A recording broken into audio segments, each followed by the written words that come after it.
Bonjour et bienvenue pour un tout nouveau Bourdon News. Nous nous trouvons sur la route de Chavannes. Peut-être que vous l'avez remarqué, il y a beaucoup de travaux qui se passent ces derniers temps. Ils nous posent des poteaux. Des poteaux pourquoi? Pour de l'électricité, pour la future ligne de bus qui va passer, je crois que c'est la continuité de la ligne 25 qui va aller jusqu'à la gare de Renon. Mais tout ça, on vous en tiendra au courant plus tard. Tout de suite, on va retrouver un résumé de la soirée qui s'est passée hier au City Club de Puyi. C'était donc le 6 novembre, c'était pour le film Révélation. Si vous n'y étiez pas, eh ben voilà tout de suite le résumé.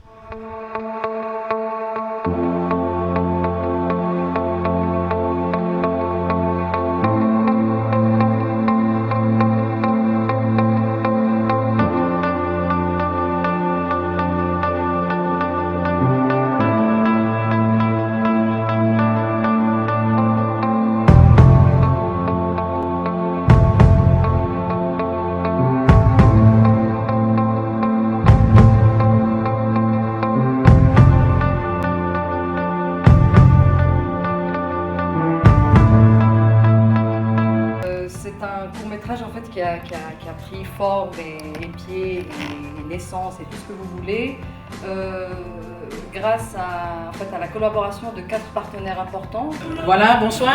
Je me permets de vous amener quelques mots effectivement au nom de la ville de Lausanne. La ville de Lausanne a soutenu ce projet qui est un projet magnifique d'un quartier qui est bien connu à Lausanne, le quartier de la Bourdonnette, qui a effectivement développé un projet avec police de proximité, avec le centre socioculturel, avec les jeunes surtout, qui sont aujourd'hui présents, qui avaient envie aussi de développer quelque chose pour leur quartier, pour avoir une image aussi différente certainement de leur quartier.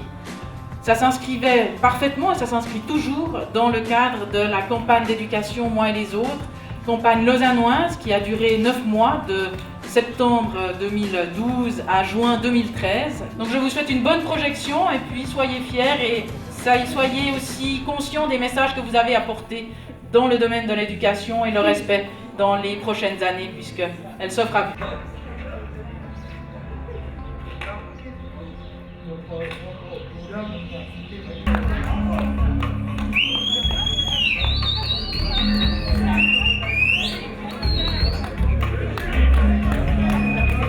Alors moi j'ai une question, c'est pour les garçons par rapport aux homosexuels. Est-ce que vous pensez que ça vous a permis d'accepter les idées Bon, on va laisser autour de la personne. société?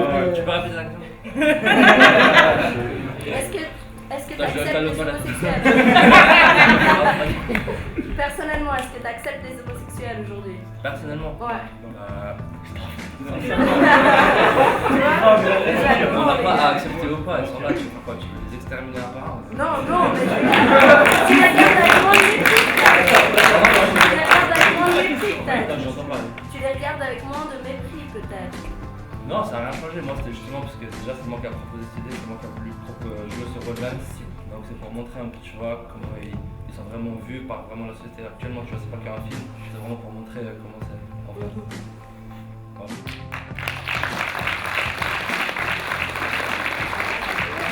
Par rapport à la question de Sandra et de M. Verheyen, je vais essayer de répondre. C'est qu'effectivement, au départ, il était question d'abord de faire des ateliers autour de l'éducation à l'image. Donc c'est ce que nous avons fait pendant un certain nombre de temps. Ça veut dire peut-être pendant 1 mois et demi, tous les mercredis, pendant 3 heures, avec tous ces jeunes et parfois d'autres qui sont là, que j'ai vus, mais qui ne sont pas montés comme... je vois plus, c'est pas grave. Donc l'éducation à l'image consistait à découvrir un peu le monde du cinéma, comment se construit un film, quels sont les ingrédients qui font qu'on peut construire un film en fait. Donc, sur la base d'extraits, de visionnement et puis beaucoup de discussions. Ensuite, petit à petit, on a posé quand même des thématiques. On a dit qu'il ne fallait jamais oublier qu'on était là aussi dans le cadre des principes et des postulats qui ont été posés par la campagne d'éducation Moi et les autres, qui était énormément en fait basée sur l'altérité.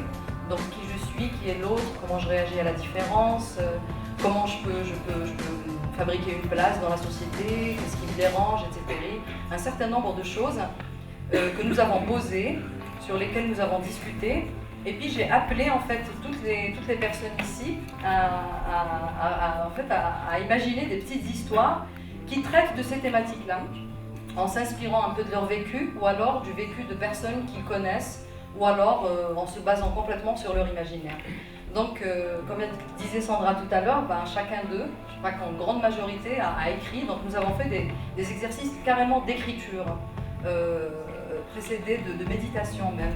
Donc j'ai initié tout le monde à une forme de calme avant de se concentrer pour l'écriture.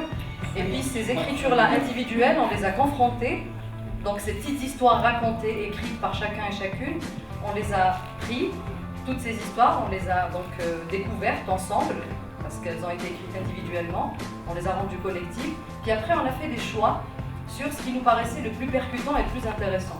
C'est vraiment une création collective, dans le sens où on a tous participé à ces écritures, même Ulka, même Roberto, Belinda, tout le monde, tous les gens qui ont fait partie de ces ateliers, ils ont donné quelque chose par rapport au scénario de base. Et après on a peaufiné, ça veut dire qu'on a affiné les grandes lignes, et le scénario s'est construit petit à petit. Par rapport au dialogue, pour moi c'était extrêmement important que les jeunes, tous, filles et garçons, se sentent à l'aise avec la parole. Donc on n'allait pas écrire un Camus ou un Baudelaire, je veux dire, c'était pas important de parler un français parfait, de toute façon c'est loin de notre réalité. Donc c'était très important pour moi qu'ils prennent possession en fait de ces thématiques-là, et puis qu'ils les expriment exactement comme eux, ils le sentaient. Donc effectivement, une très grosse part d'improvisation, mais dirigée. Énormément dirigée quand même. Amina, nous on aimerait beaucoup remercier, ça vient de la part de tous, de tout le monde franchement. On aimerait beaucoup remercier Amina Janine qui nous a supporté, on va dire entre guillemets. Et on lui a apporté un petit quelque chose, c'est petit mais bon c'est déjà ça. Voilà.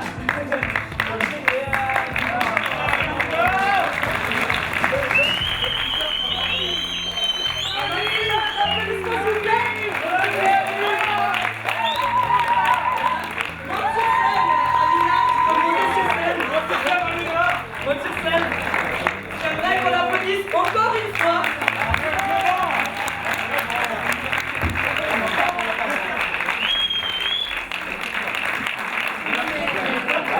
Je dis merci, alors merci beaucoup, ça me touche vraiment beaucoup. Pleure pas. Et puis non, je ne vais pas pleurer, non, je ne pleurerai pas, mais je vais quand même dire que ça a été une très belle expérience aussi pour moi, même si elle était vraiment crevante. Je ne vais pas mentir. Ouais, ça devait vraiment crevant. Tu referais ça une deuxième fois par Oui, exemple? non, mais c'est peut-être. Peut-être. Ouais, avec d'autres conditions. Hésitation. Hésitation quand même. Ouais. Non, il n'y a aucune. Mais est-ce que tu es contente du résultat? Sans hésitation, que vous le savez, chacun et chacune, à quel point j'ai apprécié de bosser avec vous. C'est vrai, oui ou non? Oui, Voilà. ça a duré combien de temps? Ça a duré 8 mois en tout. Et puis c'est vraiment très sincèrement un échange très beau et fructueux pour moi. Vous m'avez amené énormément de choses. Merci.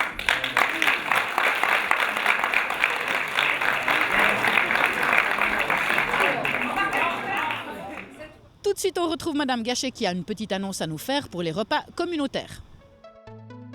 Bonjour à tous. Alors, par le biais de notre TV locale, TV Bourdonnette, je vais vous présenter un repas communautaire qui se fera le jeudi 14 novembre au Centre Œcuménique.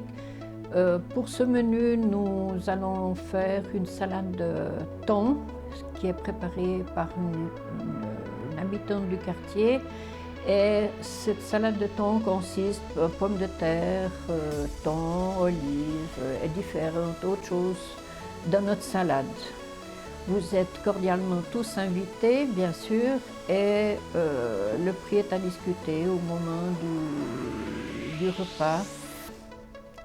Et vous pouvez vous annoncer par téléphone au 079 452 877 ou chez les Sœurs de la Charité au 021 624 01 91. Merci à tous de vous inscrire assez vite. Merci. On vous fait découvrir depuis quelques temps de la danse. Cette fois, on part en Asie avec Asian Concept par Quick Crew.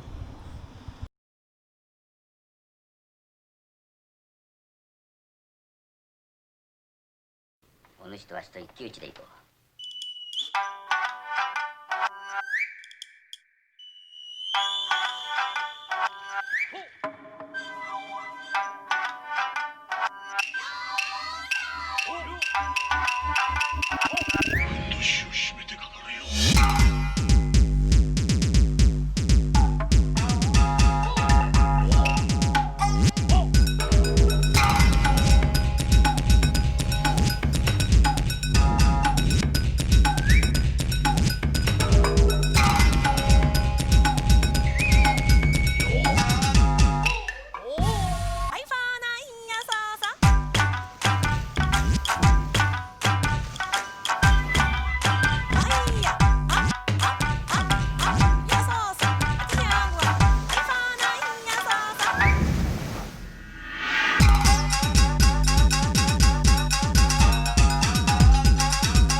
Dans notre tour du monde des timelapses, cette semaine, nous partons tout près d'ici, c'est à Barcelone.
Cette semaine, nous partons au Tibet pour un zen vraiment zen.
Sortie cette semaine, nous avons la chance de retrouver une rubrique un téléspectateur vous propose. C'est Ricardo qui nous propose cette semaine le départ à la retraite d'un boulanger qui a eu la surprise de trouver des yodeleurs devant sa boulangerie.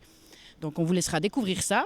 Un tout nouveau Bourdeau Zap, le numéro 8, est dans la rubrique sport. Vous verrez le match du Lausanne Foot Academy M11 contre Le Mont. Et tout spécialement, vous pourrez aussi assister à la conférence de presse pour la présentation du tout nouveau staff du Lausanne Sport.